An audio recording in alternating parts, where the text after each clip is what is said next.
यहाँ कपिल भगवान बता रहे हैं, तेर दर्शनीया वबेर उदार विलास हास्य इच्छित वाम सूक्तय हृतात्मनो, जिसका मन हरण हो जाता है, जिसके मन का हरण हो गया है। कैसे? भगवान के दर्शनीय अवयवों के द्वारा।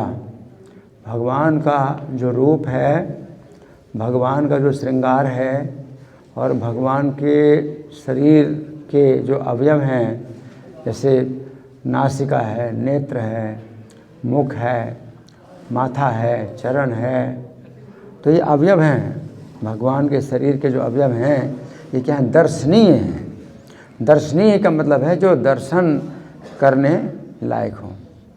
तो कई लोग जो है भगवान का दर्शन नहीं करना चाहते हैं, हाँ, मंदिर में नहीं आते हैं, लेकिन भगवान का जो है जो श्रृंगार किया जाता है, वो प्रभुपाद ने इतना अच्छा मतलब तरीका दिया है कि रोज़ श्रृंगार किया जाए, नया नया श्रृंगार किया जाए, और वो दर्शनीय है, ये दर्शन करने लायक है। संसार में और कई प्रकार की सुंदरता है ना, लेकिन वो दर्शनीय नहीं है। जैसे स्त्री, हाँ, तो स्त्री का भी बड़ा अच्छा श्रृंगार किया जाता है, उसका भी, हाँ, लोग दर्शन करते हैं, लेकिन दर्शनीय नहीं है। अगर स्त्री का श्रृंगार दर्शन करेंगे तो आपका मन अशुद्ध होगा, लेकिन भगवान का जो श्रृंगार है, ये जो सौंदर्य है, ये आप, हाँ, दर्शन करते हैं तो आपका जो है चित्त शुद्ध होता है। तो बहुत सी सुंदरता है, उसको देख करके आप जो है आपका मन अशुद्ध होता है, लेकिन भगवान का जो दर्शन है वो दर्शनीय है। इसे कहते हैं दर्शनीय, कि ये दर्शन करना चाहिए। शास्त्र साधु आचार्य यही बताते हैं, इनका दर्शन करना चाहिए। और प्रभुपाद जो है अपने जो कुल के देवता थे, राधा गोविंद, कलकत्ता में उनके घर के पास ही जो है राधा गोविंद का मंदिर था, तो उनका दर्शन करते थे। तो घंटों, जब छोटे से बालक थे तो घंटों खड़े रहते, दर्शन करते रहते थे। तो कितना भी आप दर्शन कर सकते हो, कितना भी दर्शन कर सकते हो, है ना, उतना ही शुद्धिकरण होगा। दर्शनीय इसको कहते हैं, दर्शनीय। दर्शनीय अवयव उदार विलास हास, और भगवान की जो हंसी है वो बड़ी उदार है, हंसी बड़ी उदार है, विलास, और उनकी जो हंसने की क्रिया है, तो वो बड़ी उदार है और इच्छित है, और उनकी जो नज़रें हैं, उनकी जो दृष्टि है वो बड़ी उदार है। वाम सूक्तय, सूक्तय का मतलब है, सु का मतलब सुंदर, उक्तय माने बातें।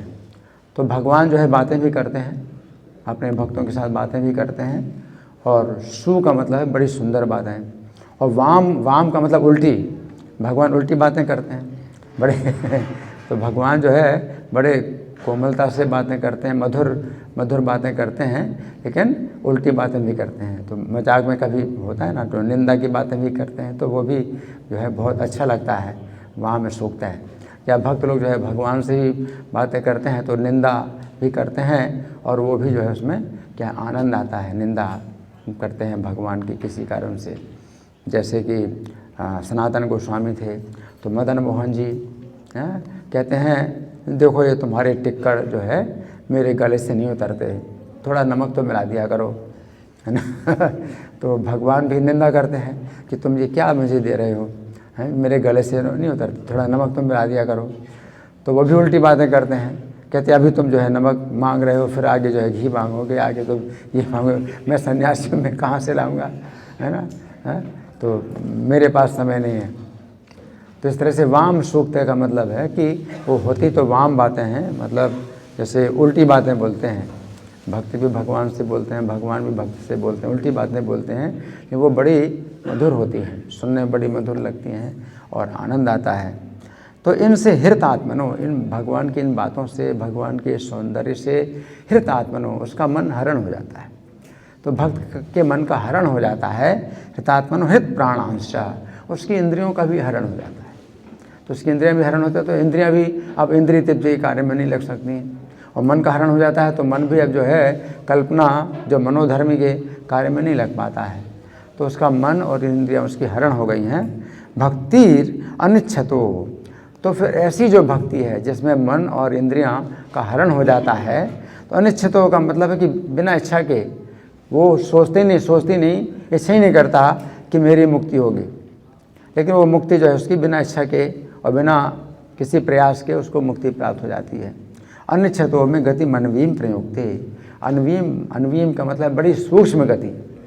तो सूक्ष्म गति तो प्रभुपाद बताते हैं, सूक्ष्म गति का मतलब है स्थूल शरीर और सूक्ष्म शरीर हैं, दोनों ही जो है समाप्त हो जाते हैं, और उसको जो शुद्ध आत्मा, उसका जो आध्यात्मिक शरीर है वो प्राप्त हो जाता है। तो अनवीम गतिम प्रयुक्ते, तो बिना किसी प्रयास के उसको जो है आध्यात्मिक शरीर प्राप्त हो जाता है या भगवान का धाम प्राप्त हो जाता है, तो उसको इसके लिए कोई प्रयास करने नहीं पड़ता। तो केवल कृष्ण के से प्रेम करते हैं उनके रूप में। तो ये जो है भगवद गीता का गुह्यतम ज्ञान है। जब भगवान कहते हैं सर्व गुह्यतमं भूयः शृणु मे परमं वचः, कि सबसे अधिक जो गुह्यतम वचन है मेरा उसको तुम सुनो, है ना। इष्टोऽसि मे दृढ़मिति ततो वक्ष्यामि हितम्, तुम मेरे बहुत जो है इष्ट हो, प्रिय हो। दृढ़म बहुत ज़्यादा, तुम पक्के हो, बहुत ज़्यादा पक्का प्रेम है ना। ततो वक्ष्यामि है, इसलिए मैं तुम्हारे हित की बात कहूँगा। मन मना भव मद भक्तो मदयाजी माम नमस्कुरु, तो यहाँ मेरे में मन लगाओ, मेरे भक्त बनो। तो यहाँ पर मतलब यही है, भगवान की अर्चा पूजा, इसी में जो है अपना मन लगाओ, भक्ति करो, मदयाजी मेरी पूजा करो, मुझे नमस्कार करो।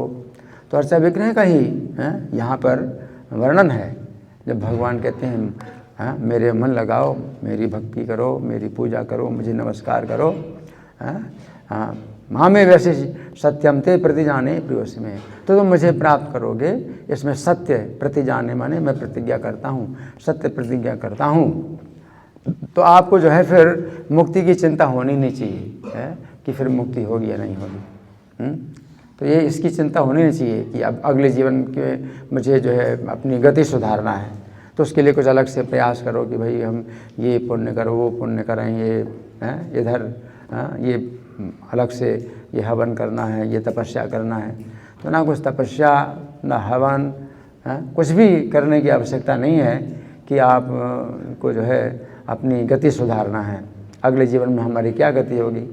तो भगवान कहते हैं मैं प्रतिज्ञा करता हूँ कि तुम मुझे प्राप्त होगे। तो इसमें कुछ भी आवश्यकता नहीं है कि आप मुक्ति के लिए अलग से प्रयास करें, तो केवल इन्हीं कार्यों में लगे। तो यहाँ पर यहीं को कपिल भगवान कहते हैं हृतात्मनो हृत प्राणांश भक्तिर, तो ऐसी भक्ति जिसमें कि उनका मन ही हरण हो जाता है। तो भगवान का रूप देख करके और भगवान की चेष्टाएं देख करके मन हरण हो जाता है। तो फिर प्रभुपाद बताते हैं कि अब हम भगवान का दर्शन तो कर पाते हैं, लेकिन भगवान की चेष्टाओं की जो है हम चेष्टाओं का हम अनुभव नहीं कर पाते और भगवान की बातों का अनुभव नहीं कर पाते, इसलिए सुनना जरूरी है। हम तो सनातन गोस्वामी जैसे नहीं हैं कि भगवान से डायरेक्ट बात कर पाएँ और भगवान हमसे डायरेक्ट बात करें, तो संभव नहीं है। तो फिर हमें भगवान की बातें सुननी चाहिए। तो प्रभुपाद ने इस्कॉन के जितने मंदिर बनाए हैं सभी मंदिरों में ये नियम बनाया, सवेरे भागवतम क्लास होगी, शाम को गीता क्लास होगी। तो ये वही है कि वाम सूक्त है, हास भगवान की हंसी, तो उसमें हंसी की भी बातें बहुत होती हैं। श्रीमद् भागवत में कई बातें हंसी की भी होती हैं, चैतन्य चरितामृत में हंसी की बातें होती हैं, जैसे कि अद्वैताचार्य और नित्यानंद प्रभु के साथ में बहुत निंदा की बातें करते हैं, एक दूसरे को डांटते हैं, और उसमें सब हंसने के लिए होता है, इसमें आनंद लेने की बातें होती हैं। तो ये विलास हास इच्छित वाम सूक्त है, ये सब जो है भगवान की कथा में ये सब बातें आती हैं। और गीता के 10वां अध्याय है, 10वें अध्याय में भगवान कहते हैं मच्चित्तामद्गत प्राणा बोधयन्तः परस्परम कथयन्तस्य माम नित्यम तुष्यन्ति च रमन्ति च। तो चतुश्लोकी गीता है ना। तो इसमें दूसरा श्लोक यही है 9, 10, 8, 9, 10, 11। तो तीसरा श्लोक है नहीं, मच्चित्तामद्गत प्राणा, दूसरा 9वां श्लोक, मच्चित्तामद्गत प्राणा बोधयन्तः परस्परम कथयन्तस्य माम नित्यम तुष्यन्ति च रमन्ति च।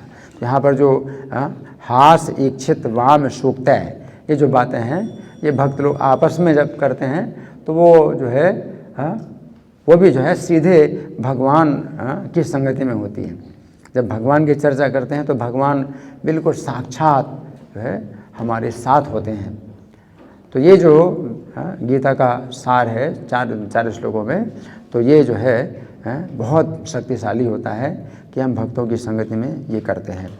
तो प्रभुपाद बताते हैं कि भगवान के अर्चा विग्रह का दर्शन करना और पूजा करना ये एक जो है विधि है, और दूसरी विधि है नाम का कीर्तन करना और भगवान की कथा का श्रवण करना, है ना। तो एक दूसरी विधि है पांचरात्र की विधि और भागवत विधि। और रेलगाड़ी की जो है ये 2 पटरियों के जैसी हैं।